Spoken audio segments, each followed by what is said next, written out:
goes like this, okay? It goes, brown are the wealthiest income earners and asset owners in America. Brown meaning what? Indian. Indian. Okay. Then it's Asian. Okay.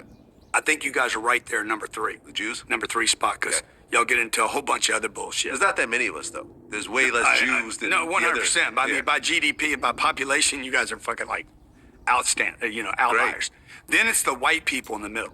Okay, now the black and browns are bottom 2 groups, black and brown. Well, black and Hispanic, yeah. Yeah. Because you already said brown is Indian. But the most embarrassing stat there is you're a fucking privileged white person in America, and you're in the fucking middle. It's disgusting. You got education available to you, healthcare available to you, fucking lawyers available to you, banks available to you. You can walk in anywhere, nobody fucking, and you still couldn't fucking So make you're it saying to all the these top. people are wasting their whiteness. That's Fuck what you're yeah, saying. dude. Fuck yeah. Like, ain't no way another fucking race is gonna beat me to the top of the food chain, and I'm white. And you're white. Mm-hmm. But you made it to the top of the food chain, so. That's what I'm saying. You're the outlier. That's what I'm saying. That's what I'm saying. I'm like, there's no way I'm being blessed with all this. Okay. And male, by the way. And male, right. Male whites. Yeah. You're totally wasting. And good looking. Right. Now, I am not a big fan of Grant Cardone, not because of what he just said there. I don't see anything that he said as being racist at all. I'm not a big fan of his because I'm not a big fan of anybody who does the get rich quick kind of teachings or get rich without having to do that much work, because it takes work to become financially independent. But I did find interesting that he was just keeping it 100 on that video. Let's just be real. He was keeping it 100. And it's interesting because my brother, myself, Angelina, and my brother's brother-in-law were having a conversation this morning that was right on time for that video when it came across my scroll. And that video, what we was talking about was the fact of how these different groups, like he was explaining, and even though he needs to learn the difference between brown and brown, the people of India, then it's the Asians, and then Jews, then whites, and then black people and Latino people, and that white people are wasting their privileges, and they are. But that's not the main focus that I want to go towards, because white people are wasting their privileges, and I understand why they're wasting their privilege. It is the exact same reason why black Americans are wasting their privileges, because there is a difference between the black American and the black African in America. And I'll explain the difference as well. This is the whole thing about everybody. It is not so much about, because my brother was saying we need to come together, Y'all need to stop with that bullshit. There's no we need to come together. We're not coming together like that. You can't compare us to the immigrant of India, Asia, Africa, or any other place where they were coming from a situation where poverty there is totally different from poverty here in America. We are not coming from that experience. So because black and white Americans aren't coming from that experience, we are missing the key ingredient to financial wealth building in America. And what that key ingredient is having a savings plan for elevation, saving for elevation. That is the key plan. You see, when a person is an immigrant and when they were coming from China, that person saved for 5, 7, 8, 10 years just to get here. When they got here, they worked and they saved 5, 7, 10 years in order to put themselves in a position to open up the laundromat, to open up the restaurant, to open up whatever business that they desire to become involved in. The basic American mentality is go to college and get a degree and get a job. Go buy you a house, go buy you a car. When you get 40, 50, buy you another house, buy you another car, and continue to buy, and put it all on credit. We don't develop a savings plan to elevate ourselves.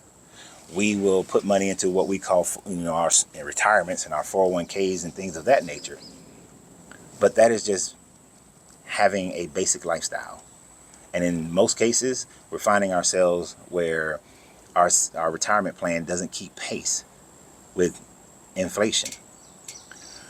So those people who are coming from these different countries, and understand, when you look at the total number of people in China, in India, in some of these countries like Nigeria, It is a very, very, very, very, very small percent of those people that are coming to the Americas. Most of those people in those countries stay in their country. And their life is similar to the life here in America, where if you came up struggling, you pretty much gonna struggle. You might do 10% better than your parents. But if you want to do more than 10% better than your parents, you have to save for elevation.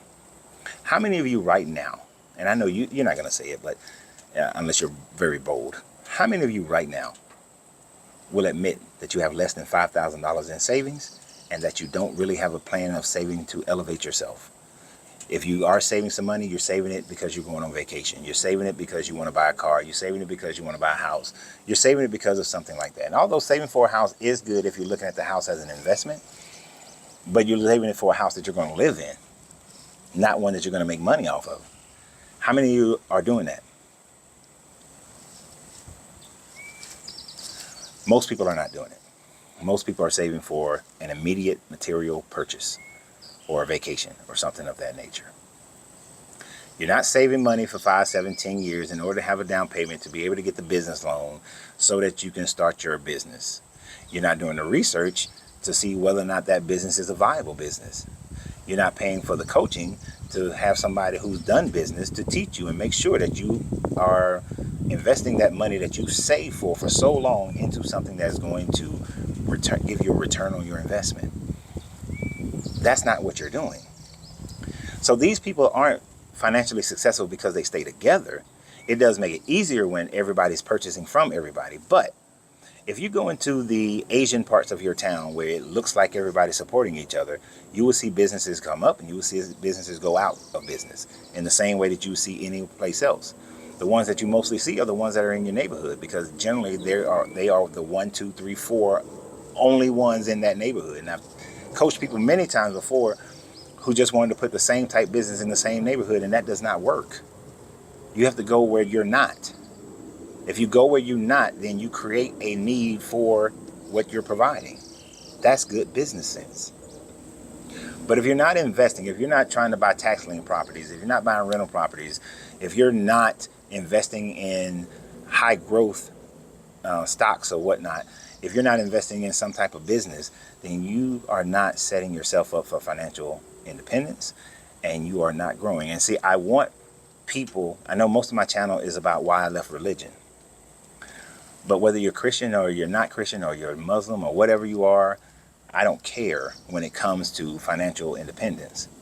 What I do care about is anybody who's connected to me being able to have the opportunities to grow financially so that you can have financial independence and discover what your mode is. My mode is different from most people. I will save when I have a purpose for a business. But the other thing that I've also always worked on at the same time was to be able to create modes of income that comes in whether or not I am there or not. Now, it took up until I was about 47, 48 to get halfway there. Well, to get mostly there, not halfway, to get mostly there. And right around 50, 51, I got there. I wish I would have got there sooner. I could have got there sooner if I had followed, oddly enough, my brother's advice. But I believe in just creating. That's my mode. So am I always saving? No, I'm not always saving. If I was going to start a business, you would see me change how I function in the majority of my life right now, because I will be saving for that business so that I can have additional sources of income coming in. So that's the mindset that you have to have. And that is through self-discovery of who you are and knowing who you are. But for the general population, you need to save for elevation of some form or fashion, because we're not all going to come together, and we don't all need to come together in order to make it happen. Once it becomes a habit in your household, it may become a habit in your family's household. It may become a habit then in your community. And that is how you build a community where everybody's doing the same thing. But it's not about all of us coming to an agreement to do it together. You just need to come to the agreement of doing it for yourself, for your family, get your family on board, and then continue to move forward. Those who want to join you, let them join you. Those who don't, to hell with them. And if I was white coming from the oppression that I came out of in Georgia, shit, I'd be a rich man. Y'all have a great day.